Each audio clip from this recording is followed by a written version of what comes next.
बोले प्रभु बीच देहरी पर है। तुमने वरदान में ये भी मांगा था, ना हम इंसान से मरे ना जानवर से मरे, हमारी तरफ देखो हम तुम्हें कौन लगते हैं। कहा प्रभु आपका आधा शरीर तो शेर का है, आधा शरीर मानव का है, हम कैसे कहें कि आप इंसान हैं या जानवर हैं।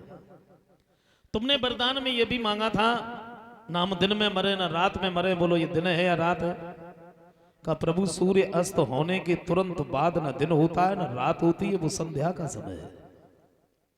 तुमने ये भी वरदान मांगा था, ना हम अस्त्र से मरे ना शस्त्र से मरे, ये मेरे नाखून देख रहे हो, यानी तुम अस्त्र कहोगे या शस्त्र कहोगे। बोले हम कुछ भी नहीं कहेंगे। हिरण्यकश्यप का पेट फाड़ दिया नाखूनों के द्वारा, और हिरण्यकश्यप उसी जगह पर खत्म हो गए। लेकिन भगवान इतने क्रोध में आए, मुंह से ज्वाला जैसी लपटें निकलने लगी। देवता तो भयभीत हो गए, अब क्या करें, तो प्रहलाद को ही सामने खड़ा कर दिया। भगवान ने जब अपने भक्त को देखा तो हिरण्यकश्यप की लाश दूर फेंक दी, प्रहलाद को गोद में उठा लिया। एक बात कही बेटा, तुमने मेरे नाम के पीछे कितनी मुसीबतें उठाई, लेकिन तुमने मेरा नाम नहीं छोड़ा। तुम ऐसा करो, हमसे वरदान मांगो। तो प्रहलाद कहते हैं जब आप ही हमारे सामने बैठे हो तो भला मांगने के लिए रह ही क्या गया, मुझे कुछ भी नहीं चाहिए। अगर देना चाहते हो तो सिर्फ इतना दे दो कि हमारे पिता इतने बड़े दुराचारी थे, इन्होंने ना ही कभी तुम्हारा नाम लिया ना दूसरे को लेने दिया, इन्हें नरक न मिले स्वर्ग ही मिले। भगवान कहते हैं बेटा तुम्हारे पिता ने तुम्हें मारने के लिए क्या नहीं किया, और तुमने मांगा तो क्या मांगा। सच बात तो ये है, चंदन की किरचे भली गाड़ी भरे भलो न काट, सपूत घर ये कई भलो कपूत भले नए साठ। बेटा घर में सपूत एक ही अच्छा होता है, कपूत 50 अच्छे नहीं होते। लेकिन तुम्हें नहीं मालूम हमारे हाथों से जिसकी मौत हो जाती है उसे नरक नहीं मिलता बल्कि स्वर्ग ही मिलता है। प्रहलाद को राजा बनाया है और भगवान वहां से अंतर्ध्यान हो गया। श्री सुखदेव जी समझाते हैं कि राजन छोटी सी उम्र में प्रहलाद ने भगवान के दर्शन किए, भगवान को पाया।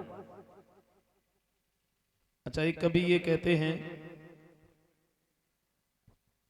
उस समय जब भगवान नरसिंह भगवान खंबे से प्रकट हो गए तो आज क्यों नहीं होते, आज भी होने चाहिए। जब तब प्रकट हुए तो फिर आज भी तो होने चाहिए। तो कभी कहते हैं कि सूरय अनेक फिरे कन मांगत, और पैबग सूर सुस्वाद कहाँ, मन ताल मंजीरा बजाती फिरे, और मीरा मतवारी सी चाह कहाँ। सिया राम कथा कितनों ने लिखी, और तुलसी जैसी मर्याद कहाँ, और नरसिंह बसे प्रतिखंबन में, पर काड़न को प्रहलाद कहाँ। परमपिता परमात्मा के नाम पर विश्वास करना चाहिए। देखो ये जो राक्षस भी हुआ करते थे ये भी भगवान का बहुत तप किया करते थे, हजारों वर्षों तक तप किया करते।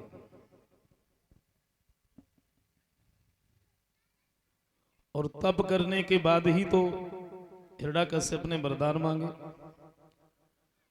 लेकिन कारण क्या था, ये भगवान का तप नाम तो लिया करते थे, जाप करते थे, भगवान से वरदान मांग लेते थे, फिर उन्हीं से कहते थे आप ही सामने आ जाओ, खड़ी खड़ी देख क्या रहे।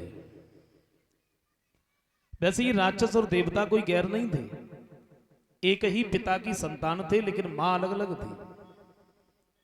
इनमें आपस में कभी बनी नहीं, ईर्षा और स्वार्थ की जलन एक दूसरे को खाई जा रही थी। लेकिन ये राक्षस जो थे ना, ये बल से काम किया करते थे और देवता बुद्धि से। एक बार ये देखा गया, ये देखो कि देवताओं में बुद्धि ज्यादा है या राक्षसों में। देवताओं का निमंत्रण कर दिया, राक्षसों का निमंत्रण किया। राक्षस पहले खाने के लिए पहुंच गए, खाने में क्या बनवाया, खीर बनवाई गई। लान में बिठा लिया, खीर परोस दी, खाने के लिए तैयार हुए तो रोक दिया, बोले ऐसे नहीं खाओगे। फिर हाथों में डंडे बांध दिए, दोनों हाथों में, हाथ टूटे नहीं। बोले अब खाओ। अब कैसे खाएं, हाथ तो टूट ही नहीं रहे। उठा दिया, कुछ नहीं खा पाए। देवता आ गए, देवताओं को बिठा दिया, खीर परोस दी, उनके भी हाथों में डंडे बांध दिए, बोले अब खाओ। तो ये तो बड़े चालाक, बोले ऐसे तो खा नहीं पाएंगे। एक दूसरे की तरफ मुंह करके बैठ गए, उसने भरी उसके मुंह में दे दी, उसने भरी उसके मुंह में दे दी। तो ये बुद्धि से काम किया करते थे और राक्षस बल से। श्री सुखदेव जी समझाते हैं कि राजन देखो, होली का त्योहार जो चला, जो आज भी हम बड़े धूमधाम से मनाते हैं, लेकिन अब मुझे ऐसा लगता है कि धूम तो नहीं रही, केवल धाम ही धाम है। धूम तो निकल गई, अब पता नहीं लोग कैसे कैसे होली मनाते हैं, बदलाव है। अच्छा, एक चीज और मैं देखता हूं, अंग्रेज तो यहां से चले गए, जब अपने यहां अंग्रेज आए तो सबसे पहले उन्होंने ये शहरों के नाम बदल दिए। ये जो अलीगढ़ है, इससे पहले हरिगढ़ कहा जाता था। ये जो दिल्ली है, दिल्ली को इंद्रप्रस्थ कहा जाता था।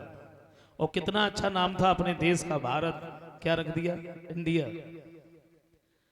अच्छा, हम और तो कुछ नहीं बदल पाए, हमने क्या किया, हमने अपने माता पिता के नामों को चेंज कर दिया। पहले माँ को जो माँ कहते थे, पिता से पिताजी कहा करते थे, हमने बदल दिया। माँ से मदर हुई मदर, और मदर से मम्मी हो गई मम्मी। और मम्मी मालूम किसको कहते हैं? वार यूरोप के जो देश हैं, इनमें जैसे कोई खत्म हो जाता है, उसके शरीर को रख दिया जाता है मसाला लगा के, उस मरे हुए को मम्मी कहते हैं। पहले पिताजी को जो पिताजी कहा करते थे, पिताजी से पापा हुए पापा, और पापा से डैडी हो गए डैडी। और अब कुछ फैशन वाले लोग हैं, इन्होंने डैडी से डैड कर दिए, डैड। और डैड माने तो मालूम ही क्या होता, मर गए। अब बताइए, हमारे पिताजी जीवित बैठे, हम कह रहे मर गए। तो मेरे कहने का मतलब ये, बदलो लेकिन ज्यादा ना बदलो। गौर करते हैं, ऐसे ही एक और भक्त हुए हैं भगवान के, जिन्होंने बचपन में ही घर परिवार को छोड़ दिया और वन में जाके इन्होंने तपस्या की है। अखंड ज्योति से जो विष्णु भगवान हुए, विष्णु की नाभि से कमल हुआ, कमल पर ब्रह्मा जी की उत्पत्ति हुई, ब्रह्मा जी के स्वामी मन और शतरूपा हुए, और इन्हीं स्वामी मन शतरूपा के उत्तानपाद और प्रिय व्रत, ये दो भाई। महाराज उत्तानपाद का राज्य था, पत्नी का नाम था सुनीति, बड़े अच्छे विचारों वाली, आंगन में किसी बात की कोई कमी नहीं, कोई कष्ट नहीं। लेकिन घर में सुनीति के गर्भ से कोई संतान नहीं हुई। तो एक दिन सुनीति आंगन में बैठ करके सोचने लगी है, परमात्मा क्या है तेरी लीला,